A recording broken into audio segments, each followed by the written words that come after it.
we're heading into a hole, a really deep hole. And one thing we know about the ANC, when they hit rock bottom, they keep digging. Does the DA need a change of leadership? Yes, absolutely. You have no future under the ANC, Jacob Zuma, or Julius Malema. None. And worse than that, your children have no future. You're watching WORLDVIEW, the #1 media company where we explore everyone's perspectives on all things that can broaden our worldview. We are out of money. We're out of options. That is what the news headlines are screaming. The DA and other opposition parties have presented proposals that would not include a tax increase, but the ANC says that's perhaps our only option. Abroad, we seem to be antagonizing Western allies, saying that we should do a nuclear deal with Iran and Russia. Perhaps we need a business-type turnaround. So who better to speak to than our next guest, Rob Hersov.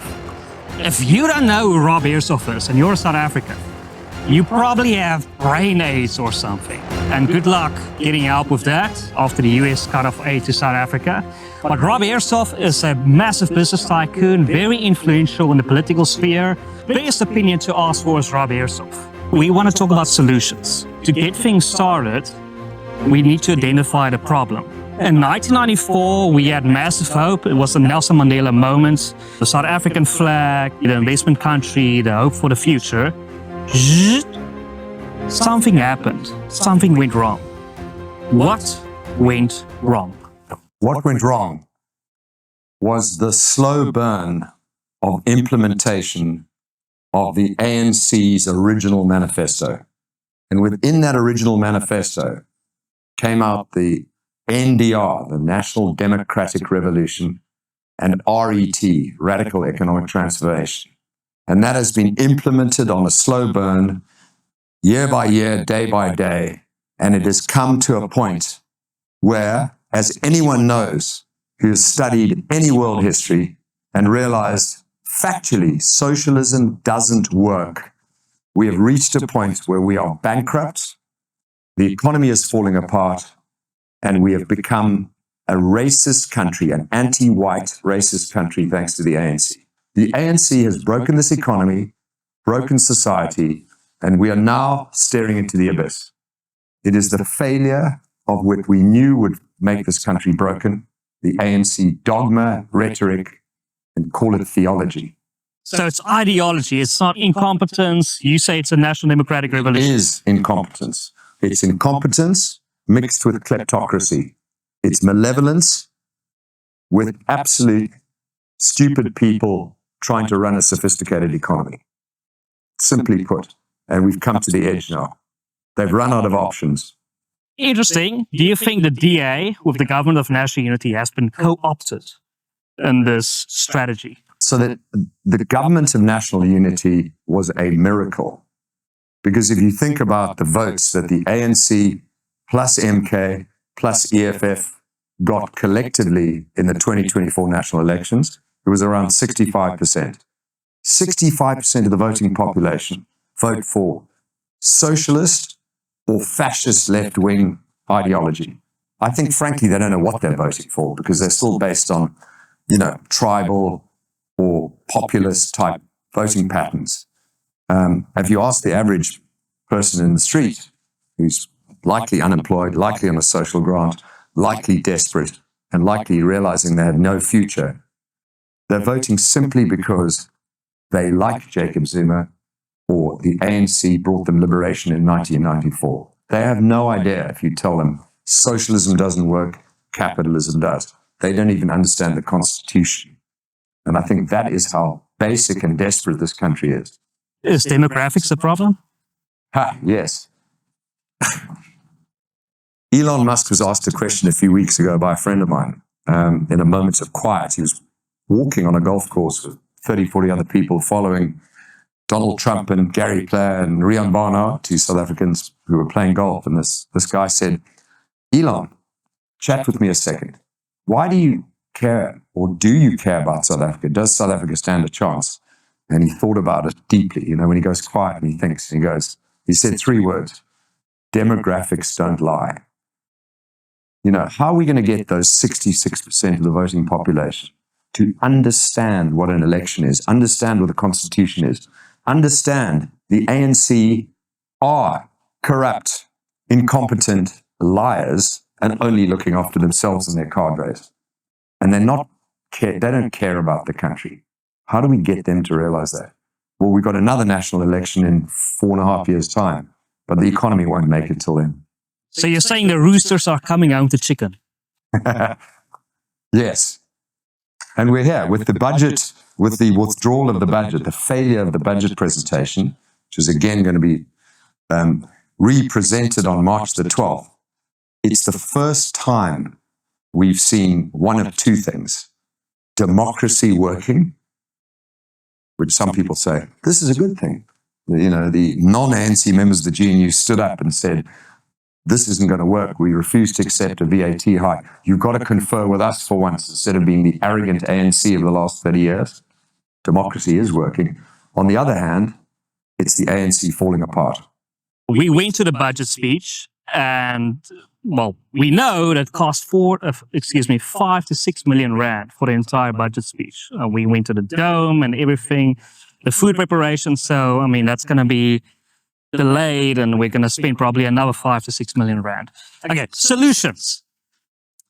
You said if the multi-party charter doesn't succeed, we should perhaps support Cape exit. Demographics might be not on our side in the entire South Africa. Is demographics not on our side in the Western Cape? Well, they are. They are. If Gayton McKenzie and the Patriotic Alliance get behind Cape exit, you will have 90% of the voters in the Western Cape supporting Cape exit. And a secession, I almost said recession, we're going to see that too. A secession requires the people who are registered in that province or area or geography to vote overwhelmingly in favor. That is the first step. The polls must say 50, 66, 75% supported. And as of today, Gayton McKenzie and the Patriotic Alliance are focusing on trying to fix the country, as are the DA. And it's really only Corne Mulder, the new leader of the FF Plus, as a political party that has stood up in support of Cape secession, Cape independence. So demographics are not against us yet. Sorry, they are against us right now. But I think if South Africa really starts to collapse, if we don't see the GNU forcing the ANC to take a completely different direction, to swing from socialism to capitalism, from moronic central control and too many ministries trying to make every decision for us, to the sovereign individual, to federalism. If that doesn't happen, who knows? Maybe the Patriotic Alliance will say the only way forward is trying to save the good bits of South Africa and jettison the disaster bits, which are run by the ANC. Why do you trust Gayton? Because I've known him for almost 4 years, and I've got to really know him. And he is more centre-right than anyone else in this country. Maybe the only others are potentially in Carter, who are very conservative, very religious, FF plus. But I like Gayton, I believe in him, and I've got to know him very well. He believes in property rights. He stands with Israel. He's principled. He wants to get rid of illegal foreigners. He wants the death penalty. He wants God back in schools. He wants free markets. He believes in capitalism. That's my manifesto. I think it's yours too. Do you know that he's thrown you under a bus a few times? Thrown you? No, you. When? He said that, for example, that you organized a fundraiser on a podcast. He said you organized a fundraiser in support of Cape independence and you rejected it. It's sort of like, it doesn't seem like that's what a friend would do. But you know, that's not throwing under the bus.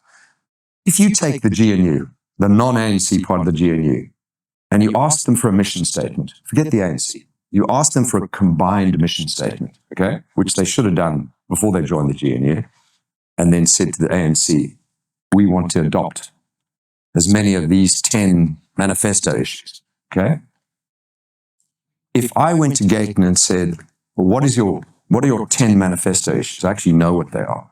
And I marry them with mine, If I'm 7 out of 10 of his issues, he's 7 out of 10 of mine, we're in business. Let's go. We can work out those other 3 later. So the fact he doesn't today agree with Cape Independence, fine.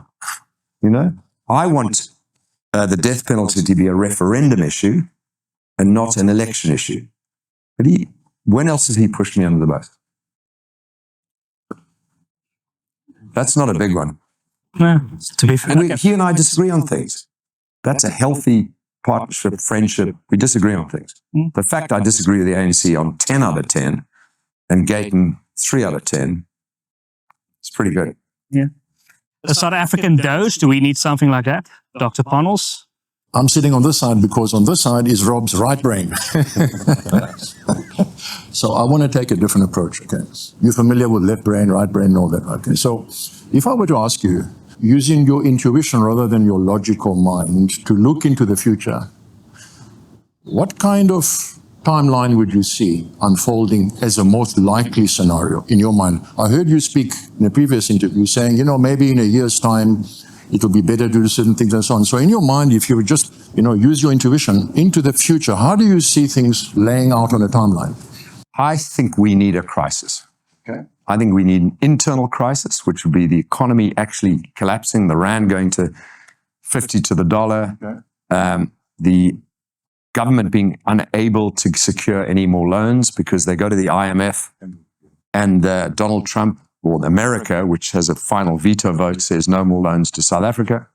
They can't do a VAT hike. They can't do a tax hike. That is a crisis we need because it's going to force these corrupt and incompetent ANC people to cut costs. Yeah. They have to. So we need that crisis, and it's potentially an internal one, which is the economy, or external one. America puts sanctions on South Africa. But if we just keep going as we are, sideways, we're going nowhere. So what I'm hearing you saying is consequences. A lot of people over the last 30 years have done and said things, good or bad, but they've never been consequences. Correct. So for the first time in 30 years, hey, hang on a minute, there's an external arbiter. Correct. We might agree with them or disagree, doesn't matter. The fact is there are consequences. And I'm saying, okay, with that in mind, keeping in mind also what you said regarding the collapse, possibly, I hope not, of the currency and so on. So how far do you think this thing playing out? I think it's this year. Oh, okay. This year. Oh, urgent. Urgent. Oh, okay. Firstly, the budget is the consequence of 30 years of corruption, kleptocracy, and some very, very stupid people running this country based on a moronic ideology, a sort of socialist, racist ideology that's been implemented so far. We've hit a wall. So here I'm going to ask you a very unusual question. Nobody's ever asked you this before. I don't have a favorite color. So play with me. African American.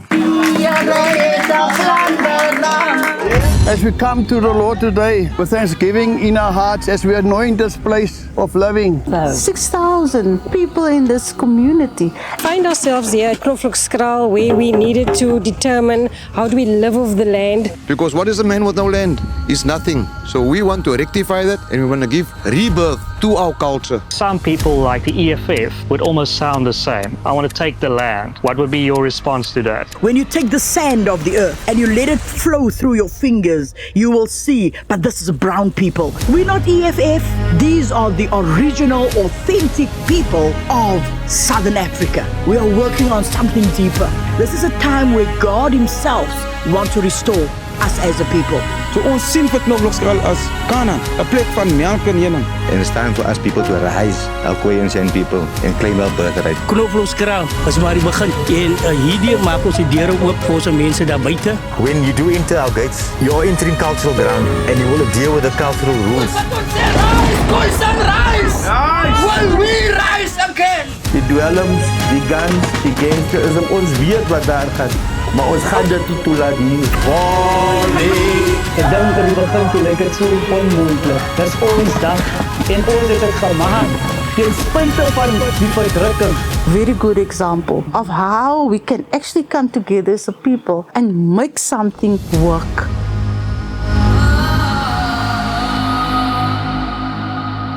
Here we go, another deal made. If I were to ask you, this is a weird question, right?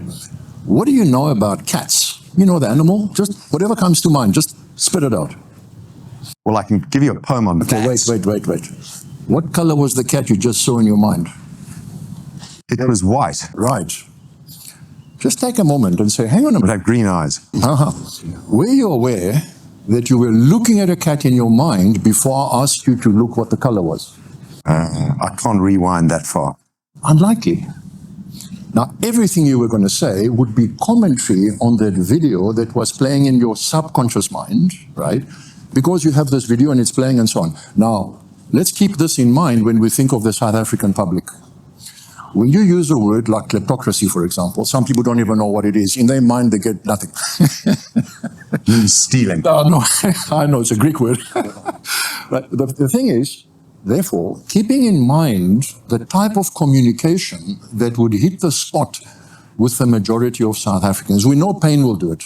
And the rand devalue will also do it. I've got the message. Okay, and so therefore the first question is, okay, what kind of language will get across? Because Zuma, for example, in his body language and the other words that he uses, the people get him because they have the cat in their mind is the same as he is, kind of. So the first question is, what would be the most effective communication? By whom? That's another thing. The other thing is, the young people so far, in my opinion, have not really stepped up. And the question is, like for example, I had somebody ask me last night on Facebook and I said, please ask Rob, what can he do for whistleblowers? Now, I also remember in the previous interview, you saying, look, I'm supporting one or two individuals. I haven't got time to mentor many. But the question is there a place, I believe there is, but I'm asking, for someone to champion a youth movement of sorts where interested, competent, alive young people can show up and either be guided or at least be given resources to move themselves forward? Because you know very well the unemployment rates are off the charts, right? So from that point of view now, if you factor that in your mind, who and what type of communication would bring out the energy in the young people? So there are two questions here. Okay. The first one is what message Yes. to reach the homeless, hopeless, Yes. unemployed people. Correct. And the message is, you have no future under the ANC, Jacob Zuma, or Julius Malema. None. And worse than that, your children have no future.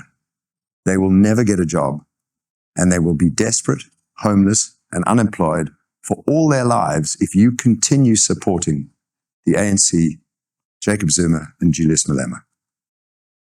And who would give that message? Right. I would. Okay. Because a politician giving it Yes. lies and promises, no matter what political party you belong to. A tribal leader will have his knees cut off by other tribal leaders. So it's No ANC person's going to do it because they're all on the gravy train. Yeah. So what about a wealthy white guy okay. who they look at and go, this guy, he's South African, Yeah. he's a patriot, he's making an effort, he's standing up. So I'm one of the very, very few white people, and I think only wealth creator and only businessman that has ever appeared on the three biggest podcasters in South Africa Okay. that are black. Yeah.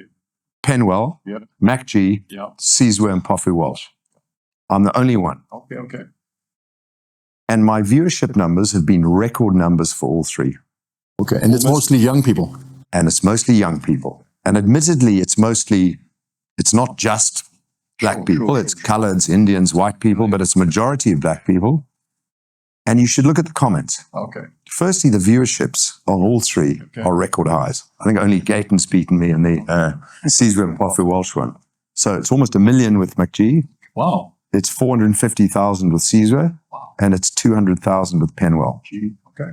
Views. Those are amazing. And you look at the comments. Yes. People go, this is an interesting guy. I didn't realize business people had this view. Okay. You know, we're not communicating with each other. We're not leaning over the garden fence and chatting to our fellow South Africans. Okay. Only recently, the English and Afrikaners communicating, working together are cohesive. You know, the coloreds and Indians are now part of the Afrikaans English middle class community. But we need more. So what you're saying is the country is rising to a different level of coherence because of external threats? Or is it internal and external? No, I think the South Africa has always been more cohesive than people realize. Okay. It's generally a Judeo-Christian conservative population that has been working together, and it's only the ANC and the leftists that are trying to create identity politics and forcing us apart. We're actually closer than we think, but we don't communicate. And part of the reason is we live in different areas. Yeah, sure. It's a legacy of apartheid. That was your one question. That was the first one. Okay, the second one, or at least on the back of that one, was we covered the who, now the what. Now, I know from my experience, I've been in tertiary education for 40 years, so I've got that kind of background. I know for a fact that the majority of younger people are interested in jobs. I mean, really, that's the bottom line, right? The politics for them is there, but it's a kind of a nebulous, we don't quite understand, and other people, whatever. So the question is, how would one fine-tune the message? I know you said it. There's no future under that particular kind of leadership. The question is, that's the stick. What would be the carrot? What would be the vision looking forward? And whistleblowers. And whistleblowers. Yes. So let's talk about the youth. So in the last 3 days, this week, I've had 20 people of all shapes and sizes reach out to me. One, could you mentor me? And I get this every day. And that's great sadness in my heart. These are people that want to do better, want to improve their lives. They don't have a father figure. They know that business, entrepreneurs, wealth creators is where the action is, and they want to be part of that. And we need to find a way to help people lift to the next level. Okay? Equal access, not equal result. Yes, correct. A couple of the people have been university graduates. I'm just saying the last 3 days. And they said, how can we be involved? How can we roll up our sleeves, other than just voting? And I said, well, the municipal elections are February 2027. Everyone thinks it's 2026. And then the nationals in 2029. Between now and then, get involved with civil society, civic action groups. And in particular, the Free Market Foundation, the Institute of Race Relations. Okay, wait. I'm going to interrupt you here. Most people have heard the names. They don't know. Is there a person? Could you, like you did in some of the interviews, say, hey, John, so-and-so. Like, for example, in my mind, Vusi Tembakwayo comes to mind. Where are you? He said to us, Donald and I, he says, just tell me when and just show up. He already has experience and credentials of mentoring young people. What I'm saying is, who could we call on by name in terms of making things work, not just pointing the floor? So understand how systems and economies work, and then pick the person you want to follow. So Vusi's that second level. But the first level is David Ansara of the Free Market Foundation and John Endres of Institute of Race Relations. You know them? I know them. Would they show up? They'd show up. Okay, so I hope they're listening. They'd very much show up. I hope they're listening. So for the people who've got money, donate money to the Free Market Foundation. Donate money to the Institute of Race Relations. Okay? Donate money to AfriForum and Sakelige and Solidariteit. Bang. There you've got it. Okay? And those are the people to follow, and those are the people read, listen, watch, contact them, and they'll turn up. And once you understand that socialism doesn't work, capitalism and free market is the only solution for this country, federalization politically, then pick your mentor. And Vusi Tembakwayo is a superb example. So the whistleblowers now. Okay, whistleblowers. So a lot of people say to me, Rob, you're incredibly brave, but I'm not. I don't have 20,000 employees. I don't have worry about debt. I don't need to worry where the next brand is coming from. And I can say and do what other people can't afford to say and do. Okay? So thank you for people who say you're brave and for standing up. But the bravest people are the whistleblowers. They've got everything to lose. And they get deplatformed, fired, and in some cases killed. And these are the bravest people in South Africa. So what do? We obviously have the ability to profile them. BizNews does a very good job about that. But what we really need to do is form an organization of as many people as possible that rally around that whistleblower, that know where they live, who will champion that? I mean, I'm shooting from the hip. Let's find. We need a champion. Somebody stand up. And let's have 100,000 people sign up for the Whistleblower Support Organization. And where the whistleblower, we know where they live, we know where they work, we know where they travel to, and there's someone with them all the time, looking after them, supporting them, funding them, guiding them, loving them, and bringing them to the international market and exposing them to South Africans. Because I think it's their message that will be mostly appreciated by the broader public. Exactly. They can look at you and me and say, oh, I don't know who these guys are, but this guy I know, that person I know, and if what they're saying is true, I definitely want to be part of the solution. Do you know the terrible thing? Yeah. The institutionalized whistleblower was the Zondo Commission. Yes. And do you know of anyone on the Zondo Commission that's gone to jail? Yeah, nothing. I mean, half the, Becky Taylor and all those people should be in jail for the rest of their lives. They're criminals, thugs, murderers. Those people, untouched. How much did we spend on the Zondo Commission? 2 billion rand? Yeah. Zondo did an amazing job. Yeah, but then? And then? No. And the Guptas, Jacob Zuma allowed the Guptas to steal hundreds of billions, if not $1 trillion rand. Where are the Guptas? In the UAE? Yeah, gone. Which Zuma's got the money? We know Jacob didn't, but he was too stupid. No, he was too stupid to steal the money. Well, he gave it to everyone else. But his family, who knows?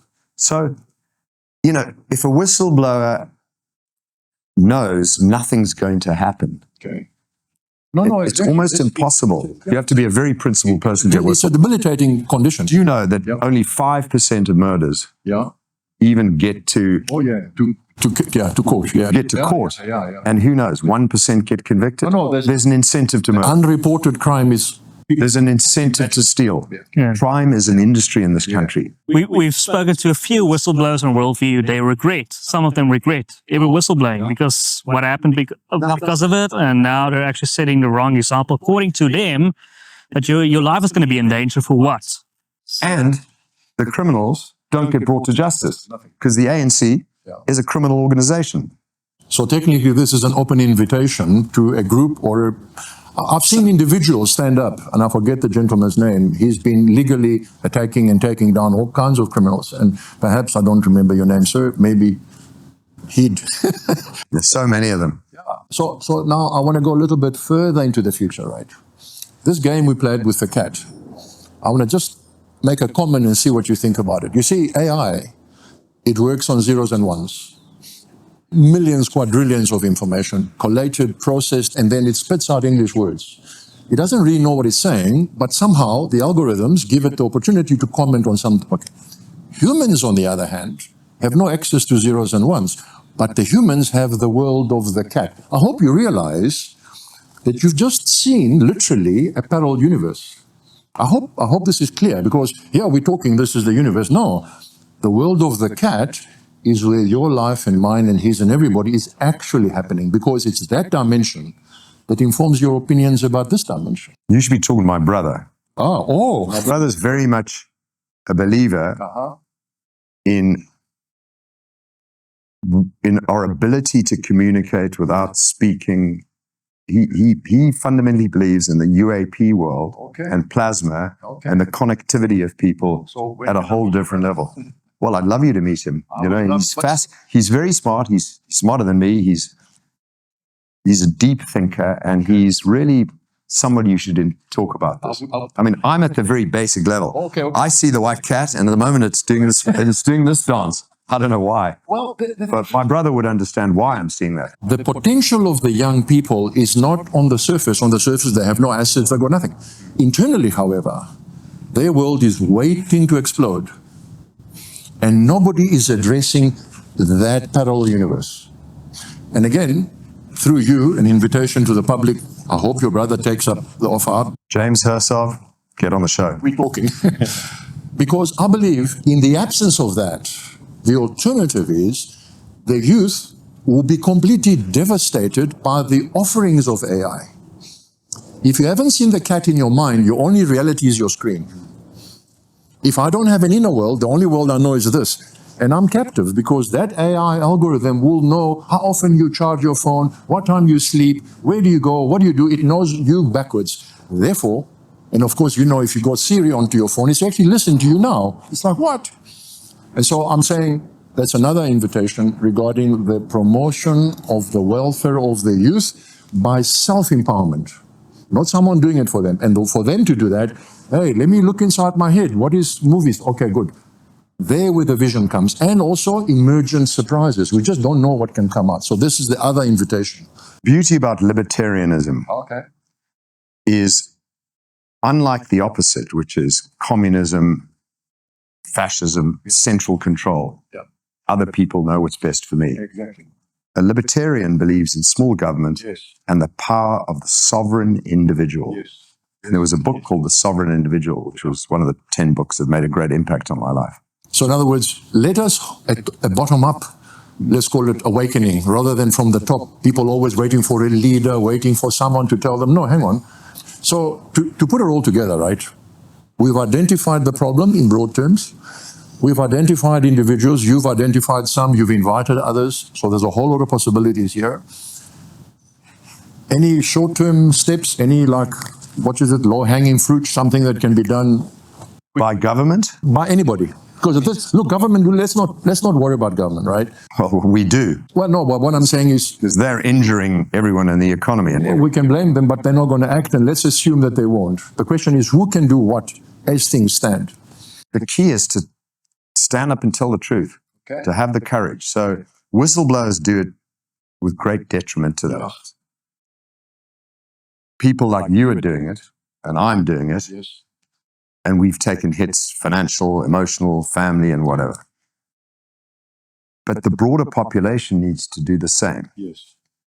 And it's not just round the bri. No. You know, they write articles, you know, build a big WhatsApp group where you communicate these ideas, lean across the fence and talk to other people. And everybody needs to stand up. Donate money to these good organizations and to the political parties that make a difference. And I wrote an article in Biz News a few days ago, which had been much on my mind, basically saying that charity is putting a sticking plaster on a problem, but is not fixing the root cause. The ANC is responsible for destroying this economy and destroying this country. Let's get rid of the ANC. But by giving money to charity and thinking, I've done my bit, ANC are just laughing at us. No, you're playing into their game. So I've tackled an issue that is upsetting for a lot of people, because I sent it to specific people, this article said. Read this, I'm thinking about you. You know, there's some incredible charitable organizations in this country that have been going for decades. But those are the problems they're fixing without giving money to the DA and the Patriotic Alliance and FF Plus that are trying to fix the root cause of the problem, getting rid of the ANC. And so to consolidate whatever we've said and to give hope to the young people in particular, do you think it's possible to create, let's call it a container, a repository, a place where people can put their requests and be heard? And God forbid, somebody take action, like off the bat. I mean, who would it be? Would it be a political party? Would it be a private organization? Would it be an individual? In other words, you see, a lot of people have said these things, but nobody knows where to go.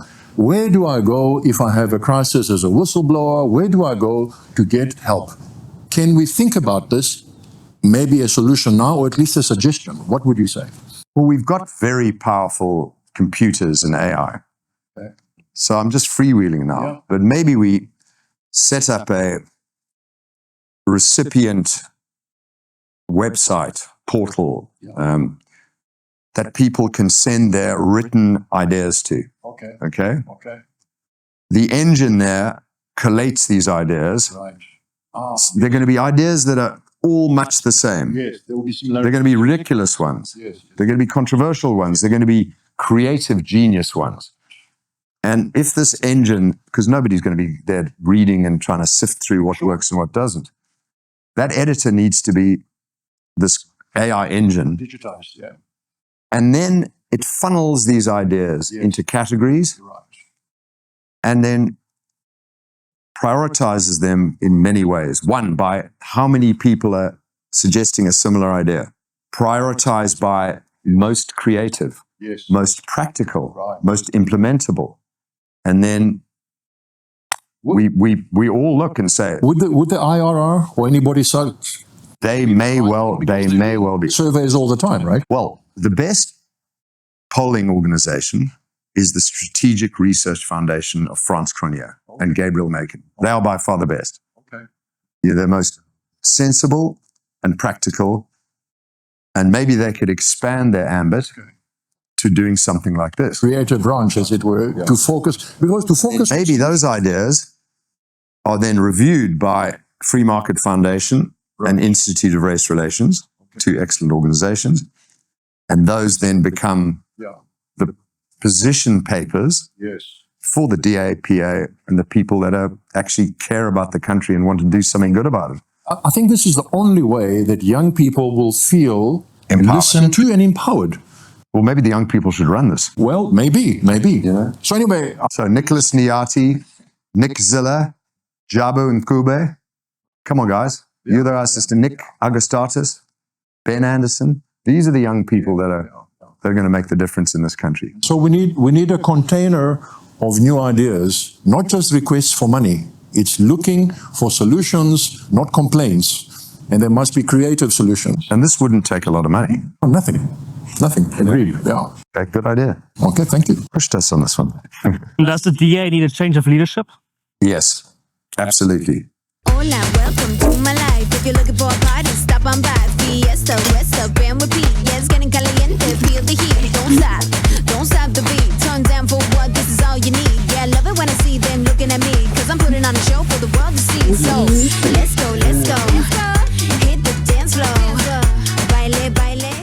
John is superb. He's intelligent, he's insightful, he's a very good leader, and gives 110%. And we should all be incredibly grateful.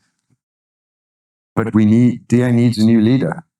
In my view, Helen Ziller is the greatest leader the DA has ever had. Sorry, Tony Leon, you were good, but you're number 2. But Helen's it. I mean, she's a lioness, she's the best. But I don't think she wants that job again. I don't know who is next. Ian Cameron. But I think he's got a job to do and he needs to stay in that job for the time being. That's his expertise. Finish the job. Leon Schreiber's excellent, but finish the job. There's some young people, Nicholas Niati, who was head of the DA Youth League, who's coming through the ranks. Mlondi Mduli, superb, but he's 23, 24. Needs a little bit of seasoning. Saliers Brink, he could be the guy. Jordan Hill-Lewis. Chris Pappas. These are top candidates. If you forced me to, if I had to choose the DA leader today, with a thank you to John Steenhuisen, be Jordan Hill-Lewis, followed by Saliers Brink, followed by Chris Pappas. Abraham Lincoln wrote an incredible book, Team of Rivals. Sorry, he didn't write it. It was written about him. And it was Obama's best political book. And Alec Hogg recommended it to me. I read it. Unbelievable. Abraham Lincoln ran for the Republican nomination. The 2 leading contenders were head and shoulders above him. But he won. He won. And the first thing he did was bring the 2 of them into his cabinet in very senior positions. Hence the book, Team of Rivals. And when he became president, he brought in Democrats too. And he formed a cabinet that was united in mission, aligned, and in a way, Donald Trump has done that too. Remember, he called Marco Rubio, little Marco, and he, diminished a lot of the people. Now they're part of his team. R.F. Kennedy, etc. And I do think, putting the DA aside, if there was to be an ideal leader of this country, it would be, in my view, Gayton McKenzie. And I know everybody goes, Rob, stop with the Gayton thing. But I believe he has the empathy of a black man, empathy of a white man, grew up in extreme poverty, found capitalism, found free enterprise, found God, found redemption. And under the National Party, we had white leaders that prioritized white people.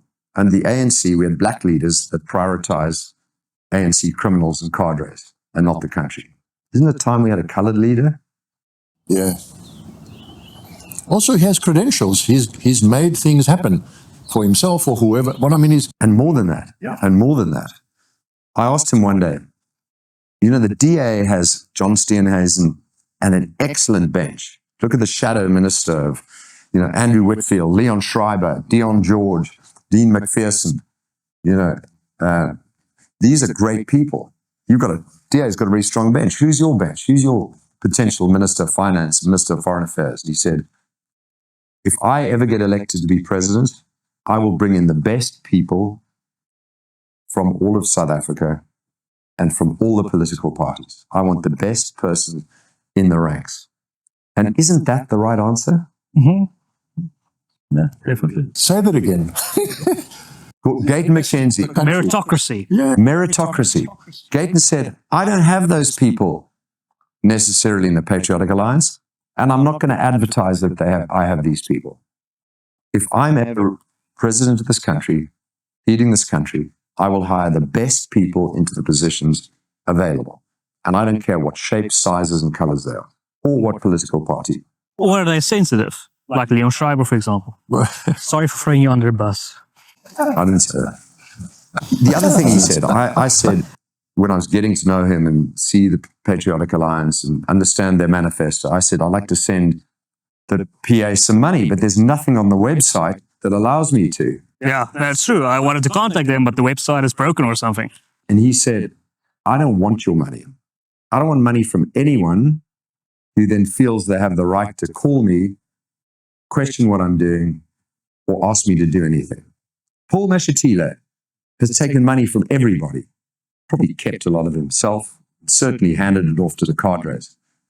But Paul Mashatile took money from the green lobby and the fossil fuel lobby. How can you be independent with everybody wanting a piece of the action? Mm-hmm. You know? He's compromised left, right, and center. Whereas Gayton knows what his mission is beholden to no financiers, and he's only beholden to his voters and to all the people of South Africa. And I think that is above and beyond what is required in a leader. So Gayton's people are interested in him. And I know I've helped push that. And my wife goes, please stop promoting Gayton. But everyone asks me about him, and I just tell the truth. I think, and his majority of his voters are black. So, I mean, if he continues in that market, by all means, go for it. You know, he stood up on the day that Cyril signed that EWC bill, and no one knew it. They were all caught by surprise. And everyone looked caught flat-footed. He was on his way to a rally when he got the message. He had like half an hour. He stepped up on the stage and he said, it's on YouTube, he said, Cyril Ramaphosa has just signed expropriation without compensation into law.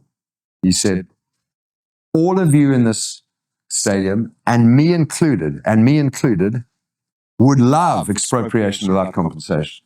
But let me tell you, we did a deal in 94. That deal is sacrosanct, and property rights are a fundamental basis for economy. So we cannot allow expropriation without compensation.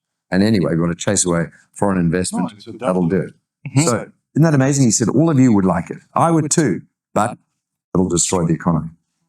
What a principled guy. Israel. He stood with Israel. Mm-hmm. He didn't have one Jewish voter, one Jewish supporter. He had a lot of Muslims, colored Muslims. And he said, guys, sorry, if Lesotho invaded South Africa, I would send in the SADF to flatten Lesotho till I got a hostage back. Israel has every right to flatten Gaza. End of story. I stand with Israel. Yeah. He's principled. Yeah. The DA, John Steenhuisen, the worst thing about John Steenhuisen was him hiding behind the ICJ. Listen, Helen, I think, is rock star. And I voted DA, and they're excellent at the municipal level. But to run the country, we need someone like Gayton. Yeah. Or Corner MüLLER. But we ain't going to get a white guy for a while. Yeah. Deputy President, perhaps, Corner MüLLER. Yeah, we went to the palace. Musi, Gayton, and Corner. I mean, what a combo. Yeah, that was great. And then if Vusi grew a little bit of political spine, Vusi Timberquire. Yeah, he needs to step up. Well, he's very he's very pro-capitalism. I respect that, very for property rights. But if you tell him to actually say something political, he's still too much of a scaredy cat. Right. It's like Mark Barnes. You know Mark Barnes? Mark Barnes was asked, who would your cabinet be? And he was too scared to name names. Whereas I just said, here are 20 people I put in my cabinet. I mean, what? It's a good thing because it inspires people. Okay, this can be your future. You need to put faces to, Yeah. You know, there would be some ANC guys that we could put into the cabinet. I mean, David Masondo, I don't know him very well, but the times that he's the deputy finance. Yeah, Communist Party member. Okay, well, I don't like him anyway. I mean, you've got to be very fit. Can we swear on the show? Yeah, go for it. I swear all the time. Very fucking stupid to still be a member of a Communist Party. GUAN. David Masondo. Yeah, he's a member of the South African Communist Party. I like the guy, but I now do not have the respect I had 5 But minutes ago. it's sort of weird. They sort of... You know, the first speech I ever made on politics in South Africa was the speech I made 4 years ago at the Drakensberg Conference Biz News, which went viral. And it threw my life into hell with death threats, with being deplatformed, with losing millions of dollars, being kicked out of businesses that I founded or launched. And I don't regret it at all. But the first thing I said, the first sentence of that speech, when I walked up on the stage, and 2 separate friends, Andrew Jarvie and Warren Wheatley, I blame both of you, said, come on, Rob, give it a rev. And I wasn't sure how I was going to start the speech, and I stood up and said, South Africa is uninvestable under the ANC, and anyone still voting for the ANC is a moron. And I stand by that today. Hope. Well, I'm not particularly hopeful right now. Let's wait and hear what March the 12th brings on the budget speech. If the ANC, at last, Enoch, decides to cut costs, to dump the bureaucracy, to close half our embassies around the world, and to actually start shredding the wasteful bureaucracy and cost that the ANC have implemented upon this country, there is some hope. But if they continue to double down and give us more government, more tax, and spend more of our taxpayers' money wastefully, we're heading into a hole, a really deep hole. And one thing we know about the ANC, when they hit rock bottom, they keep digging. This Irish friend of mine, Dermot, I love you, buddy, gave me this beautiful quote. He said, life is a mystery to be lived, not a problem to be solved. Which is so true. And everybody asks, you know, is the purpose of life happiness? Well, it can't be, because imagine if you're happy all day, you might as well be in a mental asylum. So he said, happiness is 3 things. Something to do, someone to love, and something to look forward to. And when you get very old, you often lose 1, 2, or all 3 of those things. And that's when you die. When you lose something to do, someone to love, and something to look forward to. But if you have those 3 things, all of them in your life, you can be happy. All right, guys. Yeah. Thank you. I'm going to go and have a smoothie. Oh, okay. I hope it's a fruit smoothie, right?